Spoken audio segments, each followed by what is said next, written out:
ओम शांति। आज 21 जून 2023 और आज है अंतर्राष्ट्रीय योग दिवस। क्या एक दिन के लिए योग दिवस मनाएंगे आसन और प्राणायाम के साथ, या आज के दिन हम ये प्रेरणा ले कि सदा के लिए क्यों न योगी जीवन शैली को अपनाएं। और योगी जीवन शैली अर्थात जो भगवान ने अर्जुन को श्रीमद् भगवत गीता के अंदर सिखाई। योगी जीवन शैली स्वस्थ जीवन शैली है, निरोगी जीवन शैली है। दुनिया के अंदर दो जीवन शैली होती है, एक योगी जीवन शैली या दूसरी भोगी जीवन शैली। भोगी जीवन शैली अर्थात अनेक इंद्रियों के वशीभूत होकर के इंद्रियों की अधीनता को स्वीकार करते हुए कोई न कोई रोग के शिकार होना। लेकिन योगी जीवन शैली अर्थात स्वयं की कर्मेंद्रिय को सुसंस्कृत करना, इंद्रियों के ऊपर अधिकार प्राप्त करना और आत्मा राजा बनकर इंद्रियों को समय अनुसार यूज करना। आत्मा मालिक है शरीर की सर्व कर्मेंद्रिय की, अधिकारी है, तो क्यों न मालिक बनकर के उसका प्रयोग करें। योगी जीवन शैली का मतलब है कि दिन का आरंभ करें हम योग से। ऐसी योगी जीवन शैली सबको बहुत बहुत मुबारक हो, मुबारक हो, मुबारक। आज के बाप दादा के अनमोल मधुर महावाक्य सुनते हैं और आज की मुरली में बाबा ने यही कहा कि तुम ज्ञान सागर के पास जब आते हो तो बादल भरने आते हैं, अर्थात स्वयं को आध्यात्मिक ज्ञान से भरने आते हैं। ये नहीं कोई तीर्थ पर आए या पहाड़ी की हवा खाने के लिए आए। सुनते हैं बाबा के मधुर महावाक्य। ओम शांति। मीठे बच्चे, तुम ज्ञान सागर बाप के पास आते हो सन्मुख मिलन मनाने, बादल भरने। तुम यहां कोई तीर्थ करने व पहाड़ी की हवा खाने नहीं आते हो। आज की मुरली से प्रश्न है, गृहस्थ व्यवहार में रहते हुए इस विधि से चलते रहो तो एवर हेल्दी बन जाएंगे। उत्तर है, एवर हेल्दी बनने के लिए सदैव बाबा बाबा करते रहो। तुम्ही से खाऊं, तुम्ही संग घूमूं, सब कुछ बुद्धि से बाप हवाले कर दो। ऐसा समझकर चलो कि हम शिव बाबा की परवरिश के अंदर पल रहे हैं। किसी भी चीज में ममत्व न रहे, अर्पण करके उसके हुक्म से खाओ तो सब पवित्र हो जाएगा और तुम एवर हेल्दी बन जाएंगे। आज की मुरली से पहले गीत बजा है, दूर देश का रहने वाला आया देश पर आए। ओम शांति। दूर देश के रहने वाले पास बच्चियां मिलने आती है। बच्चियां कोई तीर्थ पर नहीं आती है, वह पहाड़ी पर हवा खाने नहीं आती है। मनुष्य तो पहाड़ों पर जाते हैं हवा खाने, परंतु बच्चे यहां पर आते हैं माता पिता के पास मिलने। बच्चे यहां पर आते हैं माता पिता पास मिलने। ये जानते हो, माता पिता दूर देश के रहने वाले आते हैं पराये देश में। क्यों आते हैं? स्वर्ग रचने। उनसे मिलने लिए बच्चे भिन्न भिन्न गांव से, कितना दूर देश से आते हैं। विलायत से भी आएंगे। इसलिए कोई चीज देखने लिए नहीं, आत्माएं अथवा जीव आत्माएं आती है मात पिता से मिलने। मात पिता भी है दूर देश का रहने वाला। अब तुम किसके आगे बैठे हो? मात पिता के सामने बैठे हैं, जिससे स्वर्ग के सुख मिलने हैं। परंतु उनकी मत पर चलने से स्वर्ग के सुख मिलते हैं उनकी मत पर चलने से। इसलिए श्रीमत का इतना गायन है। भगवान वाच श्रीमत गाई हुई है। ब्रह्मा विष्णु शंकर की श्रीमत का गायन नहीं है। सबसे श्रेष्ठ मात पिता है जिसका गायन करते हैं।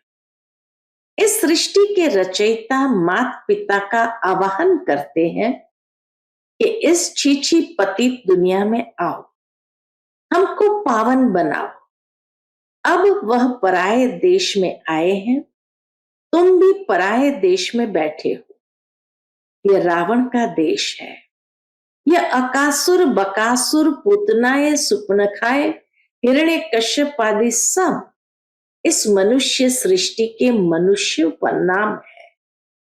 असुरों का कोई दूसरा रूप नहीं है, न देवताओं का कोई दूसरा रूप है, न चार भुजाएं हैं।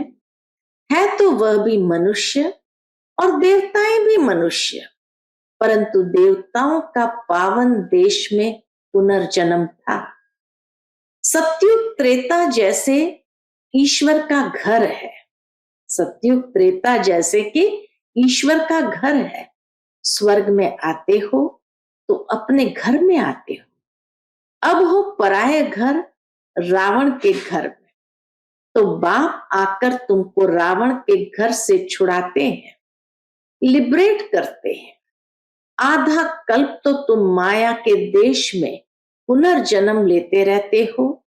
सतयुग त्रेता में तो राम राज्य अथवा ईश्वर का राज्य है, क्योंकि ईश्वर ने स्थापन किया है। आधा कल्प वह पुनर्जन्म लेते आए।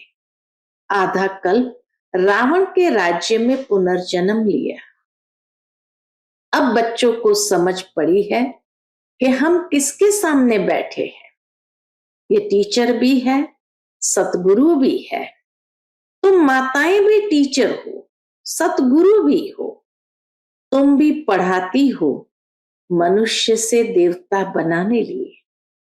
अब तो तुम आसुरी संप्रदाय से दैवी संप्रदाय बन रहे हो। अब तो तुम आसुरी संप्रदाय से दैवी संप्रदाय बन रहे हो।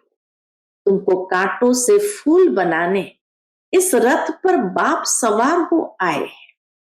यह तो बच्चों से मिलने और देशों में भी जाते हैं।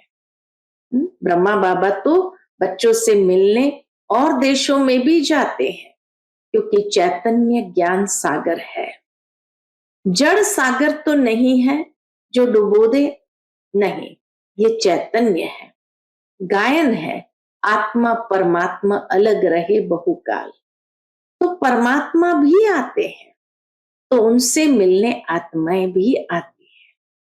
कहां कहां से बच्चियां आती है। बाप भी चक्र लगाते हैं। भक्तों ने तो जहां तहां मंदिर बनाए, जैसे क्राइस्ट के जड़ चित्र भी बनाते हैं। अब वह तो है देहधारी, और जो भी है ब्रह्मा विष्णु शंकर देहधारी है। इन सब से ऊंचते ऊंचे भगवान, उनको अपना शरीर नहीं है। उनको तो सभी बाप कहेंगे, परम पिता, गॉड फादर। उनको तो न स्थूल शरीर है न सूक्ष्म शरीर है। आते भी है जरूर, कैसे आते हैं ये सब भूल गए हैं।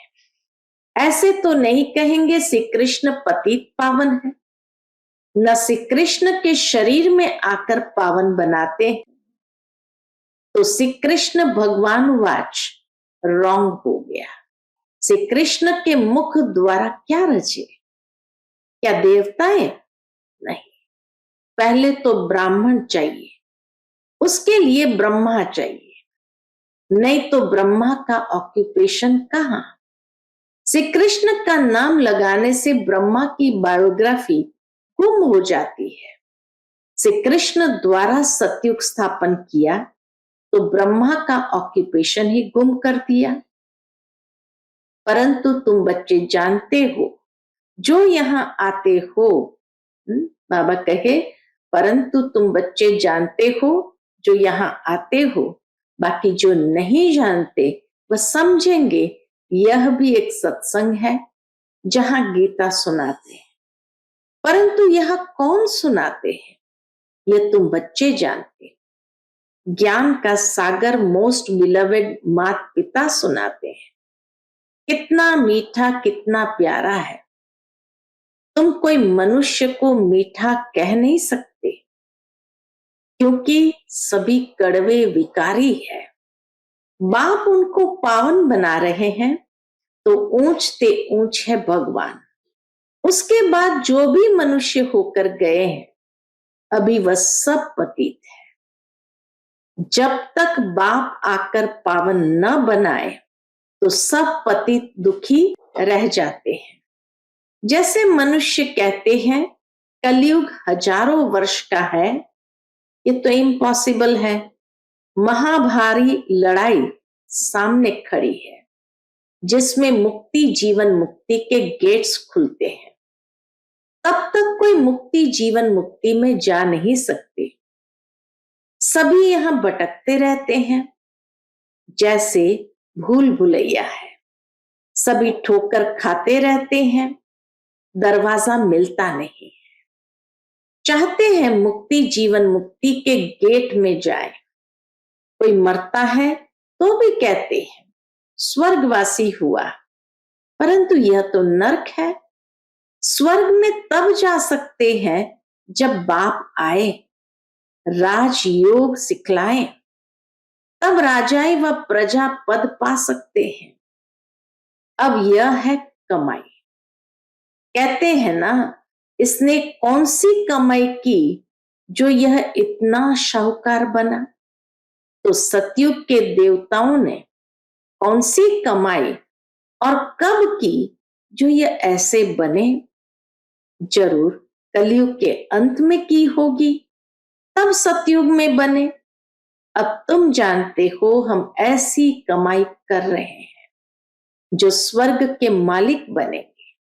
जरूर उसकी रिजल्ट तुम स्वर्ग में भोगेंगे। अब तुम कलयुग और सतयुग के संगम पर हो, उनको अलग युग कर दिया है। कलयुग और सतयुग के संगम पर हो तो उन्होंने अलग युग कर दिया है। सारे कर्म, अकर्म, विकर्म की गति बाप समझाते हैं। कहते हैं बच्चे, अब जो कर्म मैं तुमको सिखाता हूं वही करो। इसको कलयुग नहीं कहेंगे। संगम युग का किसको पता नहीं है। जब सतयुग से त्रेता होता है तब भी किसको पता नहीं पड़ता है कि सतयुग त्रेता का संगम पास हो रहा है।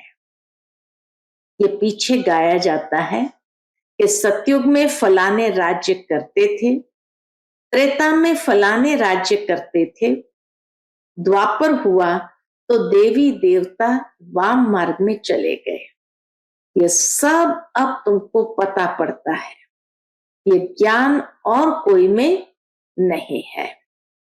तुम ही वर्ल्ड की हिस्ट्री, ज्योग्राफी पढ़ते हो, तुम्हारे पास एम ऑब्जेक्ट है। जो भी दुनिया में गीता पाठशालाएं हैं वहां वेद शास्त्र सुनाते हैं। एम ऑब्जेक्ट कोई नहीं है। स्कूल कॉलेज को पाठशाला कहते हैं। ये पढ़ाई फिर सोर्स ऑफ इनकम है। तो तुम्हारे पास एम ऑब्जेक्ट है कि इस पढ़ाई से पावन बन मुक्ति धाम में जाएंगे। फिर वहां से पाठ बजाने सतयुग में आएंगे। तुमको सतयुग से कलयुग तक कौन सा पाठ बजाना है वह सारा पता है। तुम बादल यहां आए हो भरने के लिए, 21 जन्म के लिए सोर्स ऑफ इनकम बनाने। कितनी ऊंच पढ़ाई है तो पढ़ाने वाला भी ऊंचते ऊंच भगवान एक है। बाकी तो सब है बहन भाई, ब्रह्मा सरस्वती शंकर पार्वती विष्णु, सब इनके बच्चे हैं। बच्चों को बच्चों से वर्षा नहीं मिलता है, वर्षा बाप से मिलता है। जो जैसा पुरुषार्थ करेंगे वैसा वर्षा पाएंगे, अर्थात वैसा वर्षा मिलेगा। और पुरुषार्थ कितना सहज है। अच्छा, इतना ज्ञान नहीं सुना सकते हो तो 3 पैर पृथ्वी का लेकर छोटे कमरे में ही गीता पाठशाला खोल दो, बोर्ड में लिख दो, आकर बाप से 21 जन्मों के लिए वर्षा लो। छोटा बोर्ड ही लगाओ, उसमें लिखो कि 21 जन्म के लिए स्वर्ग की बादशाही तुम्हारा ईश्वरीय जन्म सत अधिकार है। भल आकर पूछो। तुम जिसको माता पिता कहते हो वह तो जरूर स्वर्ग का रचता है, तो तुमको जरूर स्वर्ग का वर्षा मिलना चाहिए। वह कहते हैं निरंतर मुझे याद करो और सबको भूलो। इनके साथ रहते हुए, सामने देखते हुए बुद्धि वहां लगानी है। बाबा का फरमान मिलता है तो सिर पर रखना चाहिए ना, बाबा का फरमान सिर पर रखना चाहिए ना। बाप ऑर्डिनेंस निकालते हैं, बच्चे अब विष का धंधा बंद करो। और कोई से बात नहीं करते, बच्चों को ही समझाते हैं। बाहर वाला तो यहां सभा में कोई बैठ नहीं सकता जब तक 7 रोज आकर न समझे। कहानी है ना, इंद्रप्रस्थ में पुखराज परी एक पतित मनुष्य को ले आई तो उनको सजा मिल गई। तो यह कायदा नहीं, जब तक 7 रोज भट्ठी में नहीं डाला है, भट्ठी में स्वच्छ होने बिगर बैठ नहीं सकते। हाँ, कोई बड़े मनुष्य मिलने तो आते हैं। बाबा कहे हाँ, कोई बड़े मनुष्य मिलने को आते हैं, सुनते तो है, सुबह का क्लास देखे, सुनते तो है कि सुबह का क्लास देखे तो ऊपर से पूछकर श्रीमत से बताते हैं। देखते हैं अच्छा है, उल्टा नहीं उठाएगा तो उनको थोड़ा पहले समझाया जाता है, फिर आने की छुट्टी देनी पड़ती है। तुम सबको समझाओ, यह हमारे माता पिता है जिससे स्वर्ग के सुख मिलते हैं। ये बाप टीचर सतगुरु तीनों है। तुमको जैसे 3 इंजन मिले हैं, इस समय तीनों इकट्ठे मिलते हैं, वहां तो अलग अलग मिलते हैं। पहले बाप, फिर टीचर और वृद्ध अवस्था में गुरु करते हैं। तुम अब किसकी परवरिश के नीचे हो? शिव बाबा की, क्योंकि तुम्हारे पास जो कुछ भी है वह शिव बाबा को अर्पण किया है। तुम्हारी परवरिश जैसे कि शिव बाबा के भंडारे से होती है। तुमने अपना सब कुछ शिव बाबा को दान किया है, अब उनसे ही तुम पलते हो। इतना पवित्र अन्न मिलता है, ऐसे कभी होता नहीं जो कोई धर्म दान करे उससे ही उनकी परवरिश हो। वह तो जिसको दान करते वह खा जाता है। यहां तो तुम शिव बाबा को देते हो तो कितना पवित्र बन जाता है, इससे तुम्हारी ही परवरिश होती है। बाप कहते हैं घर में रहकर ऐसा समझो सब बाबा का है। ऐसे समझ खाते हो तो हू बहू तुम शिव के भंडारे से खाते हो। इसमें कोई ममत्व नहीं। बाप का समझते हो, बाप का दिया हुआ है, बाप को अर्पण किया हुआ है, उनके हुक्म से खा रहे हैं। बल बैठा घर में है परंतु शिव के भंडारे से खाते हैं। कहते हो ना, बाबा कहते हो ना, तुम्ही से खाऊं तुम्ही से घूमूं, बाबा बाबा कहने से उनसे योग लगा रहेगा। एवर हेल्दी बन जाएंगे। यह है एवर हेल्दी बनने की सैनिटोरियम, अर्थात रहने का स्थान, धर्मशाला। एवर हेल्दी बनने की सैनिटोरियम। उस सैनिटोरियम में सारी आयु थोड़ी रहते हैं, थोड़ा टाइम रहकर चले जाते हैं। यहां तो तुम बैठे हो एवर हेल्दी 21 जन्मों के लिए बनते हो। यहां आते हो किस लिए? आधा कल्प के लिए। Ever healthy, ever wealthy, ever happy बनने के लिए। इस ख्यालात से आते हो ना। यहाँ हवा खाने लिए व तीर्थ करने के लिए तो नहीं आते हो। यहाँ आते हो शिव बाबा के पास। बाप भी आते हैं पराये देश पराये तन में। गीता जो गाई हुई है कुछ तो राइट होगा। आवाहन करते हैं बाप के आने लिए, तो जरूर उनको पतित से पावन बनाने लिए आना पड़े। पतित तो नहीं, परमधाम में उनके पास जाएंगे। पतित तो नहीं जाएंगे ऊपर परमधाम में पावन होने के लिए, जा नहीं सकते। हर एक भक्त की आत्मा पुकारती है कि बाबा आओ। बाप कहते मैं आता हूं सबकी गति सदगति करने। सर्व के ऊपर दया करने वाला सर्वोदया तो एक बाप है ना। कौन सी दया करते हैं? श्रीमत देते हैं। श्रीमत तो मशहूर है, जिस पर चलने से श्रेष्ठ अर्थात स्वर्ग के मालिक बनेंगे। फिर जो जितना डायरेक्शन पर चले, कोई तकलीफ तो नहीं देते हठयोग करने अथवा तीर्थों पर धक्का खाने की। बाबा कोई तकलीफ तो नहीं देते हैं कोई हठयोग करने व तीर्थों पर धक्का खाने की। अमेरिका हो, फिलिपाइन हो, कहां भी हो, गृहस्थ व्यवहार में तो रहना चाहिए, परंतु रहते हुए कमल पुष्प समान रहना है। जनक का मिसाल है, तुम्हारा है राजयोग। वह तो कहेंगे स्वर्ग के सुख तो कागविष्टा के समान है, परंतु भारत का राजयोग तो मशहूर है, इसको कोई जानते नहीं। प्राचीन योग तो प्राचीन बाप ही सिखाएंगे। गीता वेद शास्त्र आदि सब भक्ति मार्ग की सामग्री है। झाड़ को पूरा होना ही है, फिर इस झाड़ को सब्ज होना है, हरा भरा होना है। तो तुम आए हो माता पिता पास रिफ्रेश होने, और घड़ी घड़ी आएंगे क्योंकि सन्मुख मजा आता है। यहाँ सदा के लिए तो बैठ नहीं सकते, लॉ नहीं, अपना गृहस्थ व्यवहार भी संभालना है जरूर। बाकी यह पाठशाला अर्जुन बहुत वृद्धि को पाएगी।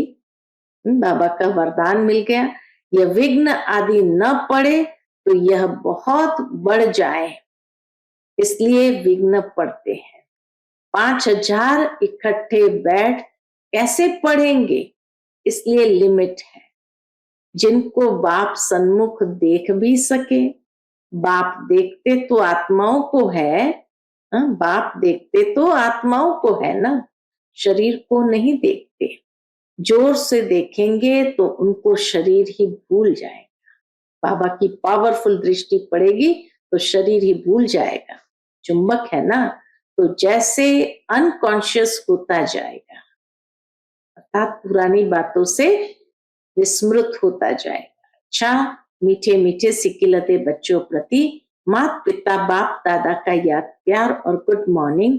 रूहानी बाप की रूहानी बच्चों को नमस्ते। हम सभी रूहानी बच्चों की रूहानी माता पिता बाप दादा को याद प्यार, गुड मॉर्निंग और नमस्ते। नमस्ते, शुक्रिया बाबा। आज की मुरली से धारणा के लिए मुख्य सार। पहली पॉइंट, ऊंची मंजिल पर जाने के लिए बाप, टीचर, गुरु के रूप में हमें 3 इंजन मिली है। सदा इसी स्मृति से आगे बढ़ना है। दूसरी पॉइंट, बुद्धि से सब कुछ बाप हवाले कर उनकी परवरिश के नीचे पलना है। बहुत मीठा पावन बनना है। पतित पने का कड़वापन निकाल देना है।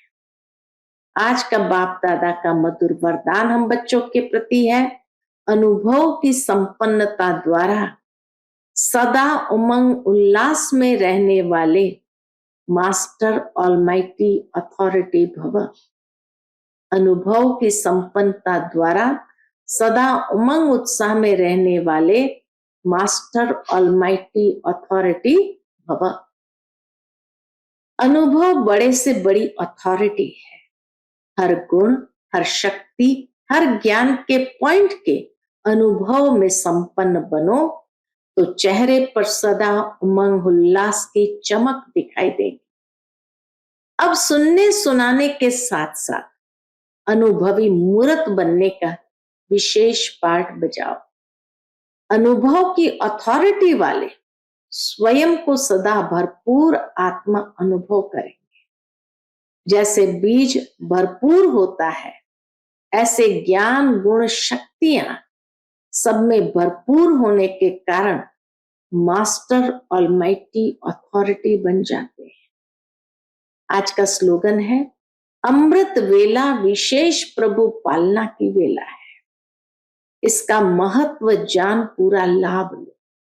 अमृत वेला विशेष प्रभु पालना की वेला है, इसका महत्व जान पूरा लाभ। अच्छा, ओम।